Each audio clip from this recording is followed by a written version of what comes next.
All right, welcome again to the Lightning Step Couch. My name is Benjamin Turner. I am your behavioral health advocate. We are coming to you from Denver, Colorado at the NAATP 2024 conference. Sitting to my left is Eliza Foltz, the Chief Growth Officer with Pretaa. Eliza, thanks for joining me today. Thanks for having me. Tell me a little bit about yourself and Pretaa. So Pretaa was kind of the brainchild of Robbie Stempler. He was a founder of a different EMR that he's no longer affiliated with, and also owns and operates facilities. He saw a big boom in wearables about 3 to 4 years ago, and wanted to know how we could really leverage these for behavioral health. Typically, you see cancer, you see diabetes care, you see all of these other fields in medicine evolving at these rapid rates, and for some reason, even though people are dying at extreme numbers, it doesn't get the same innovation. So when this boom happened, he sort of thought to himself, well, how can we leverage this data to better improve outcomes and keep patients alive longer? And really, how everyone's screaming about outcomes, but how are you gonna measure? If you can't measure something, how are you gonna move the needle on it? Yeah. So how do we then use the biometrics to also really measure it? Where I came in, I was lucky enough to be introduced to Robbie. My background sort of made me a good candidate because I'd spent years struggling with addiction. I'd been in and out of treatment for 15 years, went to 9 different programs, and was sort of a great example of how continuing to follow clients post-discharge, and we work during the episode of care and beyond, but how it's so critical to really extend the episode of care as long as possible and use the internal to measure what's going on, because self-report is only telling half the story. I played ice hockey. I played on the U.S. team, and I played at Brown. Got injured, prescribed OxyContin. So everyone's like, "Oh, you're like the perfect story of addiction." Not really, because even when I was like 13, I was drinking alcoholically, and so anything that I can do, I've been to having gone to 9 different treatment programs. There's so many people that I've been to treatment with that have not made it, and anything that we can do to improve the episode of care and keep clients in treatment longer, in a passive way that doesn't require clients to necessarily reach out when they need help. They don't need to know when something's wrong, because people are so used to feeling bad for so long that they don't really have a good sense of what normal is. I appreciate you sharing with me all of that information. I know sometimes it's not easy to share, so I appreciate that. But I want to take a step back. Tell me a little bit more. You mentioned wearables. Tell me what Pretaa offers Yeah. and just go into the product a little bit. What are you guys doing? Sure. So we're fully integrated with all EMRs, which was so important, including you guys, which was so important because we wanted to make sure that one of the reasons that any software is successful, as I'm sure you all know, is the clinicians have to like it. It has to work for the clinicians. So we do fully integrate with the EMR. What typically happens is clients will enter treatment. We partner with treatment centers.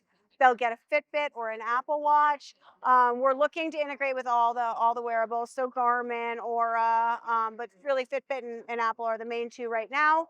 Client enters treatment, receives the device, takes us about a day or 2 to baseline what's normal. Your biometrics are different than mine, or different than Joe Smith's. And then what we're looking for is anomalies in the data. So where clients are showing early signs of dysregulation, dysregulated sleep, a low relative heart rate variability that we know is linked to stress and illness and puts clients at an increased risk of relapse. Clients taking less than 1,000 steps a day, never a good sign. Even if somebody's sick, well, we know people that are sick are at higher risk for relapse or in pain. So all of that data is so critical. We package it up, we report it back to the care team, so whoever is overseeing that client. And then if they do discharge with the device, then it flips to the alumni team. So the alumni can do really super targeted outreach instead of just reaching out at 7 days, 14 days, 30, 60, 90. They reach out when clients need it most. We work with a facility in California, and the facility noticed that 3 of their clients that had discharged had taken the devices off. They reached out, 2 of them had relapsed. They got 1 back the next day. And like for us, that's what success looks like, because when you're the statistics, I think when you're leaving a residential program, 5% of clients will not make it 60 days. will die before 60 days. So the sooner you get somebody back into care, the more likely they are to re-enter care, and of course, they get another chance for a successful outcome. That's awesome. So you're utilizing an existing technology to benefit what we're lacking within the facility and these That's tracking. right. Yeah. That's right. We know we have no interest in being a hardware company. Okay. We're never going to do it as well as Fitbit. We're never going to do it as well as Apple. We're never going to do it as Don't need well to as reinvent the Garmin. wheel. And Right. Yeah. frankly, the reason that we have such strong adherence, about 50% of clients are wearing it 6 months post discharge, has nothing to do with Pretaa. It has to do with those devices that are reinforcing and engaging, and they've spent tens, if not hundreds of millions of dollars making those devices Absolutely. enforcing. I think that's incredibly innovative. Yeah. Um, Thank you. yeah. So I think we kind of talked about this, but what type of wearable devices or sensors are currently being used? I think we touched on that. How can the data collected from wearables, such as sleep patterns and physical activity levels, provide valuable insights into the patient's status? Yeah, so it can help with medication. So let's talk about I separate this in two ways. There's Mhm. during the episode of care, and then there's post discharge. During the episode of care helps with detox protocols, helps with medication management, helps clients understand triggers. Clients are so used to keeping everything stuffed down, and so they'll be sitting in a group totally flat affect, heart rate's 200, and so then clearly something triggered them. Helps the client understand the mind body connection, and because all this data we share with the client, we're not just sharing it with care teams. We want the client to truly be a partner Mhm. in the data collection and in understanding it, so that they can then take the device long term and understand the reporting and say, okay, I slept 4 hours last night. What do I need to do to take care of myself today? I have an especially low heart rate variability. What do I need to do to take care of myself? What do I need to do for stress management? Am I going to do yoga? Am I going to go for a run? Am I going to do sound bath? What am I going to do? And then it also reveals a lot of trauma, which is something that wasn't quite anticipated. Mhm. Pathways, we work with in Oklahoma and Kansas, they've discovered that. And then the guest house is actually finding a lot of traumas being revealed. um, they'll touch on a certain subject, heart rate goes through the roof, or they'll do an EMDR session and they'll rate it as a 4 on the distress level, but their heart rate variability plummets. So it's really massively useful. Another kind of happy accident that we found is, any facility, even the best facility that is really super set on having really important, all they care about is client outcomes. There's always a tension between mission and margin, right? Yeah. And so we needed to be able to do both to be effective. So on the margin side, we're getting an additional about 5 days between detox and residential per client of additional UR days, because insurance companies, they don't know how to fight this data. Wow. They're really good at fighting anecdotal Yeah. reports, qualitative. Client was tapping their foot and appeared anxious. They don't know how to fight clients' heart rate variability is normally 56 and plummeted to 17. They don't know how to fight that. That is huge. I mean, that the number of happy accidents that are coming from this, it's really amazing how you start something, you have an idea in mind, that's working, and then you just discover all the other benefits that come along with it. So I think that's nice. But let's talk about challenges and limitations that you're seeing with this. Is there anything specific that you may see as far as data accuracy or patient adherence, privacy concerns, anything like that? So from a patient adherence, the only group we ever get any pushback from, and everyone at the facility level thinks their clients aren't going to want to wear it. The clients love it. They're like, this is great. I'm getting something when I go into treatment. The issue that we sometimes have is older male, much older, Mhm. 70 plus male alcoholics, didn't grow up with technology. They've been described by two of my facilities as curmudgeon-y. That type of person needs a little bit of extra Yeah. persuasion. And the way that we get adherence is by having it implemented into the phase system. Surfside uses it. They're starting to really, I think, looking at including it in the phase system, to keep clients reminding to charge it and things like that, because charging can be a bit of a hiccup. Yeah. Um, the other thing that we've mostly heard is people want Q checks. Now don't want to be an accountability platform. We don't want to be able to point fingers. It's this person's fault when something goes wrong, and a lot can go wrong in 15 minutes. So Vitals Plus is coming out in the next 3 to 4 weeks to really solve that problem. Vitals Plus is a medical grade device. constantly monitoring heart rate and oxygen 24/7, 365, shooting it in real time to the nurse's station on a screen.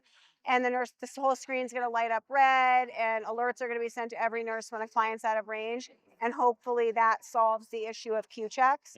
And no client will ever die in a detox again, which is really our goal. We don't ever want to hear a client die in a detox again because it's so preventable. And then if you're like not using Vitals Plus, like what are you doing? Like what are you doing to keep your patients safe? No, that's a great goal to have. So that's 3 to 4 weeks out. Okay. You had talked about integrations with EHRs. What does those integrations look like? So for Yeah, somebody that's wearing the wearables, what is that interface? What kind of data are we getting back, and how awesome does it work? question. So in addition to the biometrics, which is really our bread and butter, we also do all of the clinically validated surveys that are like for JCO and CAR. Clients take those right on the phone. It's quick and easy. What's cool about it is you can marry up what the client's self-report is versus what the client's going on physiologically. They don't always match. Surprise, surprise. Sometimes you get a lot of underreporting. Sometimes you get overreporting because clients are scared to leave and they're underreporting anxiety and all that. So all of that data gets pushed right into the EHR as PDFs, and it goes into the client's MAR in their chart. We also will do PDFs of anomaly reports, so where things are looking different, where clinicians should at least check on 99% of the time with an anomaly report. Without intervention, it's heading in the bad direction. Occasionally, we'll get something really cool where, like, a client starts a fitness routine or regimen. That's good data. We want that reinforced. That's data too. But most of the time, it's heading in a not great direction without intervention. So that gets shot in there as a PDF. The UR team can access it super easily. We also do daily reports, weekly reports, and monthly reports. The daily reports are really powerful because right on the top, they have a wheel basically that ranges from dark green to red. Red obviously is the most dysregulated, dark green's the best, and there's all of these kind of intermediary iterations. And clients that feel like they're not improving during treatment can actually see the improvement happening, even if it's minute. Okay, I slept 17 more minutes on average this week. My heart rate variability increased 3 points. Like they're not going to feel that, but that's concrete data that shows that what they're doing is working. So that's type of data too, and it all again just gets shot right into the client's chart. For you guys, it's in the PDF section. It's a little bit different for each EMR though. Yeah. And concrete data is necessary. You mentioned at the beginning of the conversation, we have a lot of, foot tapping and stuff like that. It's not concrete data. So the more we can provide this concrete data. Yeah, it's so subject to interpretation, right? Exactly. And Yeah. and payers don't want to give more days, and they have found a way around everything, and they just don't know how to fight this data. At some point, they'll figure it out, but we're not there yet. And then we'll hopefully we'll get around that then too. Let's talk about training and education for a clinician or for a facility that wants to utilize these wearables. What does that look like? What's the process like when they contact you and want to get going? Great question. So for an existing, if they have an EMR that we're already integrated with, you guys, it's super simple. It takes about 2 weeks. We get them the devices. Most of our clients are on Fitbits for a couple reasons. Only need to be charged about once a week. Have very, very low resale value. Like you can't pay someone to take this thing off your wrist, which is great for people in early recovery. And we're a strategic partner of Google, so there's a whole content library full of like CBT type content, DBT type content, mindfulness. So we get them the devices. If it's a facility that's enough, like 20 or more beds, we have an implementation specialist that goes out and does an on-site implementation, trains all of the staff, sets them up. You guys are particularly user friendly on the implementation side. So Nick will literally go in and put in all of the clients and like link them up with the appropriate staff members, which again, you guys are really user friendly like that, which is amazing. We want our client staff to do as little as possible because implementing a new software is usually not high on the list of things that are on Absolutely not. preferred activities. Yeah.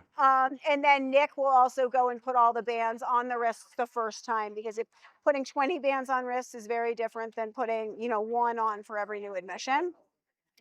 I think software companies in the past have been great, you bought it, here's the software, have fun.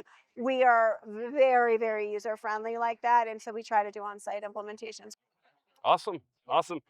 Eliza Foltz, really appreciate you joining us today. This has been a blast. As she said, this is integrated with a majority of EHRs. So if you are a facility that's looking to take advantage of this, just reach out and we should be able to make that connection.